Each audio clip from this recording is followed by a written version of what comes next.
আজি যোগীবা মণ্ডলৰ নেতৃত্বাধীন মানে যোগীবাবাসী ৰাইজে আজি তিৰংগা যাত্ৰা পালন কৰিছোঁ। এই কাৰণেই আমি যোৱা 22 মে তাৰিখে আমাৰ শত্ৰু ৰাষ্ট্ৰ পাকিস্তানৰ উগ্ৰপন্থীয়ে আমাৰ পেহেলগামত যিটো নৰহত্যা কৰিলে, ভাৰতীয় নাৰীৰ হিন্দুৰ মুচি দিলে, তাৰ প্ৰত্যুত্তৰ দিয়াৰ কাৰণে ভাৰতীয় সৈনিকৰ দ্বাৰাই প্ৰধানমন্ত্ৰীৰ নেতৃত্বাধীন ভাৰতীয় সৈনিকৰ দ্বাৰাই পাকিস্তানৰ ভূমিত গৈ তেওঁলোকৰ সন্ত্ৰাসৰ ঘাটিবিলাক সম্পূৰ্ণৰূপে নিৰ্মল কৰি ধ্বংস কৰি তেওঁলোকক উচিত শিক্ষা দিলে। তাৰ কাৰণে ভাৰতীয় সৈনিকসকলক মই সশ্ৰদ্ধ প্ৰণাম জনাইছোঁ আৰু তেওঁলোকৰ দীৰ্ঘায়ুৰ কাৰণে সুস্বাস্থ্যৰ কাৰণে ঈশ্বৰৰ চৰণত প্ৰাৰ্থনা জনাইছোঁ। তেওঁলোকৰ লগতে আমাৰ ভাৰতৰ প্ৰধানমন্ত্ৰীক আমি সশ্ৰদ্ধ প্ৰণাম জনাইছোঁ, শ্ৰদ্ধা জনাইছোঁ, দীৰ্ঘায়ু কামনা কৰিছোঁ।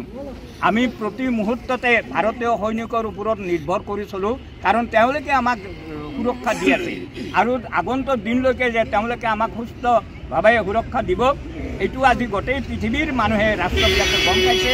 ভাৰতীয় সৈনিকৰ কিমান শক্তি, কি শক্তিশালী হৈছে আজি ভাৰতবৰ্ষ, কিমান শক্তিশালী হৈছে ভাৰতবৰ্ষ, যদিও গোটেই বিশ্বৰ ৰাষ্ট্ৰবিলাকে গম পাইছে, তেওঁলোকে উচিত শিক্ষা পাইছে পাকিস্তানে।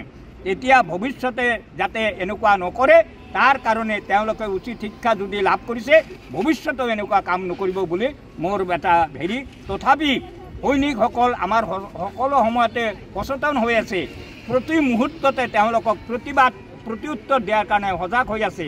তাৰ কাৰণে অশেষ ধন্যবাদ জনাই আজি তিৰংগা যাত্ৰাৰ আমি আজি পালন কৰিছোঁ।